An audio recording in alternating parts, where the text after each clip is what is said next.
Il faut dire qu'il y a beaucoup de développement personnel parce que c'est une histoire d'un personnage qui s'appelle Abibou.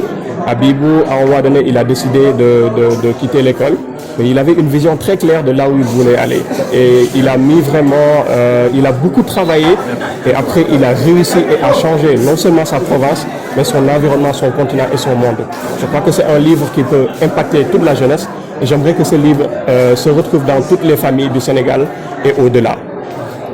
Le titre du livre, est-ce que vous pouvez nous revenir sur le titre du livre et les différentes significations?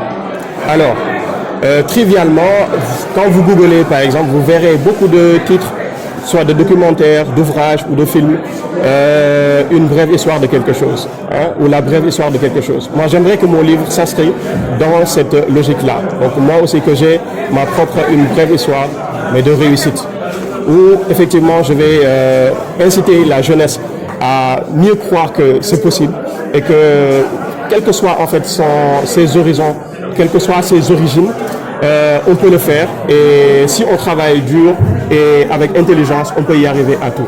Voilà. Concrètement, qu'est-ce que le roman raconte? Le roman raconte l'histoire de Abibou, qui veut devenir un milliardaire, qui veut changer son monde, qui est venu d'un milieu défavorisé, on va dire.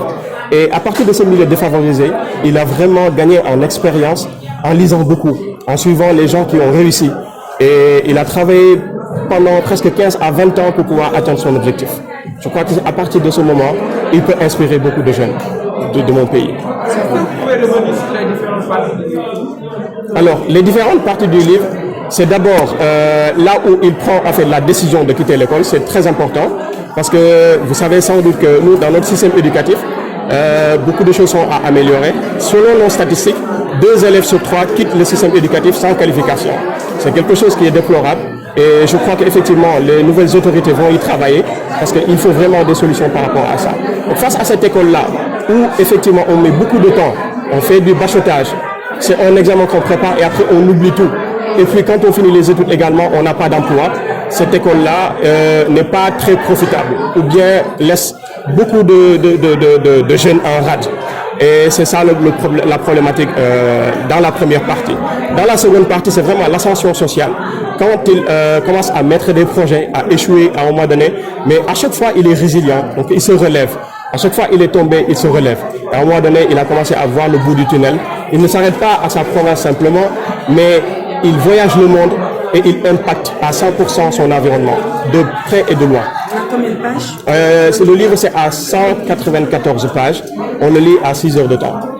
Oui. Par exemple, si vous avez le livre du lundi au samedi, vous faites 1 heure, vous terminez le livre. C'est un livre qui se fait facilement, très digeste.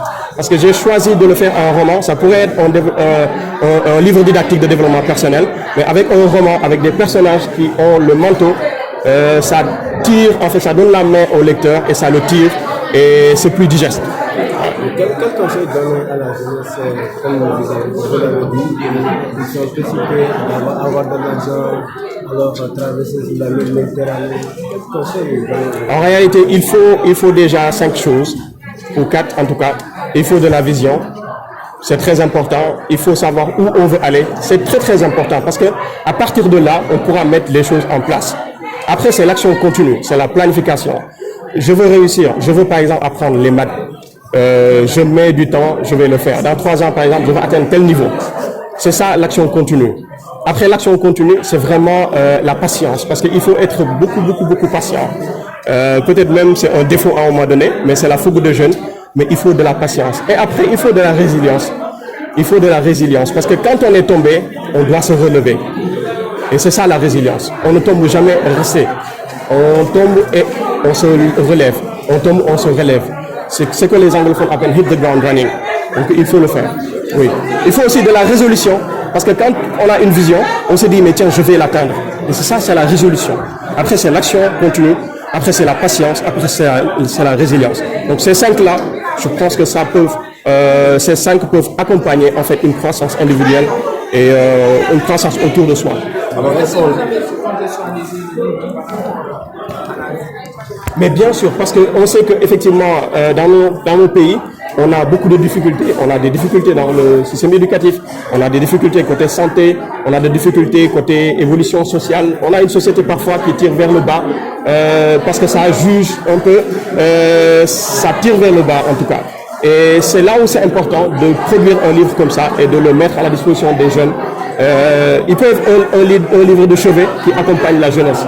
Parfois, on va jusqu'à dire que c'est pas possible. Mais en lisant ce livre, peut-être, ça peut impacter. Oui. Merci.